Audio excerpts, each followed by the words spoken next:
6 7และ8ครับถอยติดไหลล็อกแล้วสเต็ปช้า6 7กระโชกดีใจได้รับจดหมายเขียนจากอายและฟังให้ทั้งสาวฝากมากับเมื่อห่างเงาความจดหมายละกินใจสาวเราคิดฮอดแต่เจ้าและผู้เบ้าฟังไทยเริ่มใหม่1 2 3และ4งานไหว้ประกาศพนมอายพาเดินส้มจนสาวเราอิ่มใจจากมือนั้นคิดฮอดบ่าวาได้แต่ฝันคิดฮอดบ่าวไทยยันเดยันใจอายสิลืมสะโพกสาวลาวแขนซ้ายขึ้น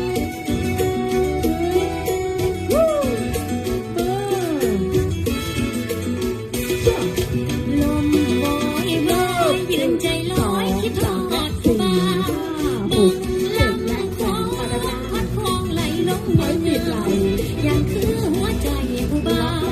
อย่างคือหัวใจผู้เบาบอกพักสาวลาวแล้วเป็นสะโพกสาวไทยหากอายบ่มีใจสองคงมีงานดอกของสาวลาวเบาไทยลำคงหรือสิมาพวงใจการใส่ได้ละเพียงลาวกับไทยพอมีความ